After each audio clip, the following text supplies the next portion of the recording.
नमस्कार विद्यार्थी मित्रांनो, स्वागत आहे तुमचं चालू घडामोडीवाला या YouTube चॅनलमध्ये. मित्रांनो, पोलीस भरती, तलाठी भरती, सरळ सेवा, MPSC तसेच इतर सर्व स्पर्धा परीक्षांसाठी उपयुक्त असणाऱ्या चालू घडामोडी तुम्हाला मिळणार आहे PDF स्वरूपात अगदी मोफत आपल्या टेलिग्राम चॅनलवर. त्यासाठी चालू घडामोडीवाला हे टेलिग्राम चॅनल जॉईन करा, ज्याची लिंक डिस्क्रिप्शन मध्ये दिलेली आहे.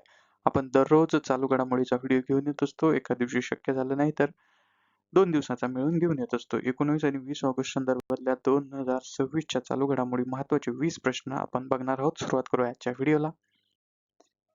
आजचा आपला पहिला प्रश्न आहे, 15 ऑगस्ट 2026 रोजी कोणत्या देशातील फ्लोरेस बेटाजवळ 7.7 तीव्रतेचा शक्तिशाली भूकंप झाला? आणि या प्रश्नाचं उत्तर आहे ऑप्शन सी, इंडोनेशिया. दुसरा प्रश्न, फ्लोरेस हे बेट खालीलपैकी कोणत्या द्वीपसमूहाचा एक भाग आहे? आणि या प्रश्नाचं उत्तर आहे लेझर सुंदा बेटे, ऑप्शन बी. महत्वाचे मुद्दे बघा. फ्लोरेस बेटावर भूकंप झालेला आहे 15 ऑगस्ट 2026 रोजी. इंडोनेशियातील फ्लोरेस बेटाच्या पूर्वेला उत्तर किनाऱ्याजवळ 7.7 तीव्रतेचा शक्तिशाली भूकंप नोंदवला गेला. इंडोनेशियाचे वैशिष्ट्य, राजधानी आहे जकार्ता आणि हा जगातील सर्वाधिक 17,000हून अधिक बेटे असलेला द्वीपसमूह किंवा देश आहे. हा देश अत्यंत भूकंपप्रवण पॅसिफिक रिंग ऑफ फायर क्षेत्रात स्थित आहे.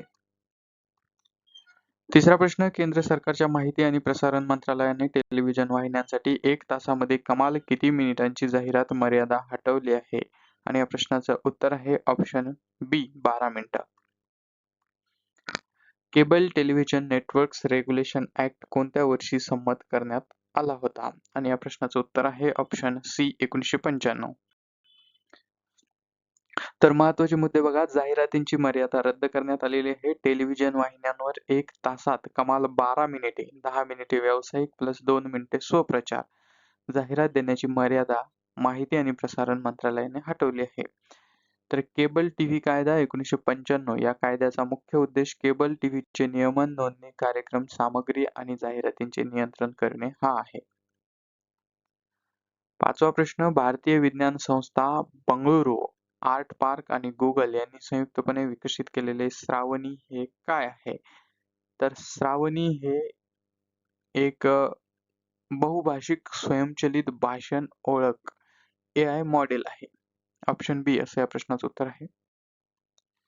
सहावा प्रश्न, IISc द्वारे विकसित केलेले श्रावणी AI मॉडेल भारतातील किती भाषा व बोली ओळखण्यास सक्षम आहे? तर 65. महत्वाचे मुद्दे बघा. श्रावणी AI मॉडेल भारतीय भाषा आणि बोलींसाठी विकसित केले. हे बहुभाषिक स्वयंचलित भाषण ओळख म्हणजेच ऑटोमेटेड स्पीच रिकग्नायझेशन मॉडेल आहे. वैशिष्ट्य काय आहे? तर हे मॉडेल 65 भारतीय भाषा व बोली, 20 अनुसूचित आणि 45 प्रादेशिक तसेच सुमारे 10 वेगवेगळ्या लिपी ओळखू शकते. बंगळुरूने आर्ट पार्क आणि गुगलच्या सहकार्याने ते तयार केले आहे. सातवा प्रश्न, 10 ते 14 ऑगस्ट 2026 दरम्यान भारत आणि अमेरिका नौदलादरम्यान 8वा संयुक्त स्फोटक सामग्री निष्कासन सराव कोठे पार पडला? आणि या प्रश्नाचं उत्तर आहे ऑप्शन सी, कोची.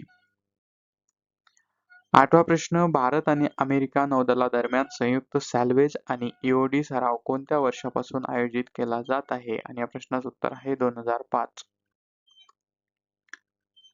महत्वाचे मुद्दे बघा. भारत अमेरिका EOD सराव 2026. दक्षिण नौदल कमांड कोची येथे 10 ते 14 ऑगस्ट 2026 दरम्यान भारत आणि अमेरिकेच्या नौदलामध्ये 8वा संयुक्त स्फोटक सामग्री निष्कासन सराव पार पडला.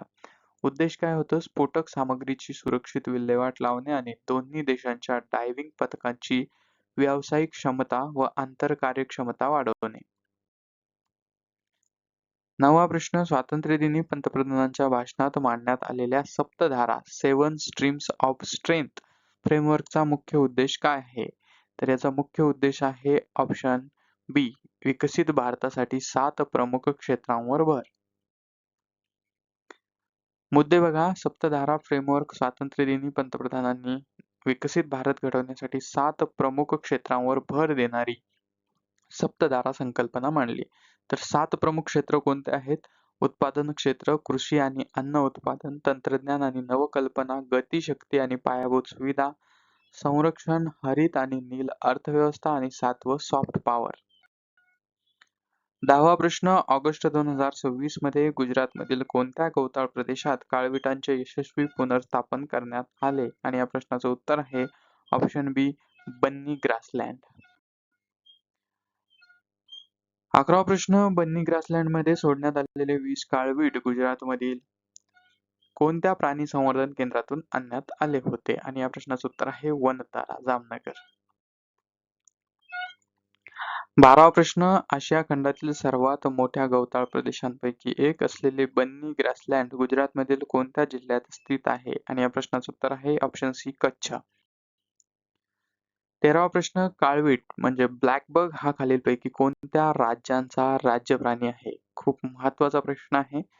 अनेक राज्यांचा राज्य प्राणी आहे, त्यामुळं 2 ते 3 राज्य ऑप्शन मध्ये दिसतात. आणि या प्रश्नाचं उत्तर आहे पंजाब, हरियाणा आणि आंध्र प्रदेश या तीनही राज्यांचा राज्य प्राणी आहे काळवीट. 14वा प्रश्न, काळविटाचे म्हणजे ब्लॅकबकचे वैज्ञानिक नाव काय आहे? तर याचं नाव आहे ऑप्शन बी, अँटिलोप सर्व्हिकॅप्रा. खूप अवघड नाव आहे. महत्वाची माहिती, महत्वाचे मुद्दे बघा. बन्नी ग्रासलँड काळवीट पुनर्स्थापन 15 ऑगस्ट 2026 रोजी कच्छ म्हणजे गुजरातमधील कच्छ येथील सुमारे 2500 चौरस किलोमीटर क्षेत्रफळ असलेल्या बन्नी ग्रासलँडमध्ये जामनगरच्या वनतारा केंद्रातून 20 काळवीट, 5 नर व 15 मादी सोडण्यात आले. बन्नी ग्रासलँडचे वैशिष्ट्य, हे क्षेत्र येथील विशेष प्रजातींच्या बन्नी म्हशींसाठी प्रसिद्ध आहे. काळवीट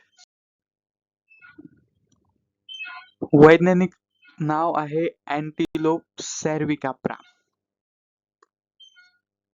IUCN स्थिती आहे लिन्स-कन्सल. संरक्षण, वन्यजीव संरक्षण कायदा 1972 च्या अनुसूची 1 अंतर्गत सर्वोच्च संरक्षण. पुढचा प्रश्न ऑगस्ट 2026 मध्ये भारतातील पहिल्या पूर्ण डिजिटल व्हर्च्युअल प्राणी संग्रहालयाचे उद्घाटन कोठे करण्यात आले? आणि या प्रश्नाचं उत्तर आहे ऑप्शन बी, इंदूर. इंदूर येथील 16वा प्रश्न, इंदूर येथील कमला नेहरू प्राणी संग्रहालयातील भारतातील पहिल्या व्हर्च्युअल झूचे उद्घाटन कोणाच्या हस्ते करण्यात आले? आणि या प्रश्नाचं उत्तर आहे मोहन यादव. इंदूरमध्ये सार्वजनिक खासगी भागीदारी PPP मॉडेलवर उभारण्यात आलेल्या भारतातील पहिल्या व्हर्च्युअल झू साठी किती खर्च आला आहे? तर सुमारे 4.5 कोटी रुपये, म्हणजे 4.5 कोटी. 18वा प्रश्न, भारतातील पहिल्या व्हर्च्युअल प्राणी संग्रहालयात पर्यटकांना कित्येक डी तंत्रज्ञानाचा म्हणजे डायमेन्शन तंत्रज्ञानाचा अनुभव दिला जात आहे? आणि या प्रश्नाचं उत्तर आहे 3D आणि 14D. तर महत्वाचे मुद्दे बघा. भारतातील पहिले व्हर्च्युअल प्राणी संग्रहालय 16 ऑगस्ट 2026 रोजी मध्य प्रदेशचे मुख्यमंत्री मोहन यादव यांच्या हस्ते इंदूर येथील कमला नेहरू प्राणी संग्रहालयात याचं उद्घाटन करण्यात आलं. त्याचं वैशिष्ट्य व तंत्रज्ञान काय आहे? तर सुमारे 4.5 कोटी रुपये खर्चाच्या या PPP मॉडेल प्रकल्पात 3D आणि 14D तंत्रज्ञानाद्वारे वन्यजीवांना त्रास न देता जंगलाचा व नैसर्गिक अधिवासाचा प्रत्यक्ष अनुभव दिला जातो. 19वा प्रश्न, श्रावणी AI मॉडेलच्या निर्मितीसाठी IISc बेंगळुरूने खालीलपैकी कोणत्या संस्थांशी सहकार्य केले आहे? आणि या प्रश्नाचं उत्तर आहे ऑप्शन ए, आर्टपार्क आणि गुगल. 20वा प्रश्न, वन्यजीव संरक्षण कायदा 1972 च्या कोणत्या अनुसूचीनुसार काळविटाला सर्वोच्च संरक्षण प्राप्त आहे? आणि या प्रश्नाचं उत्तर आहे अनुसूची 1.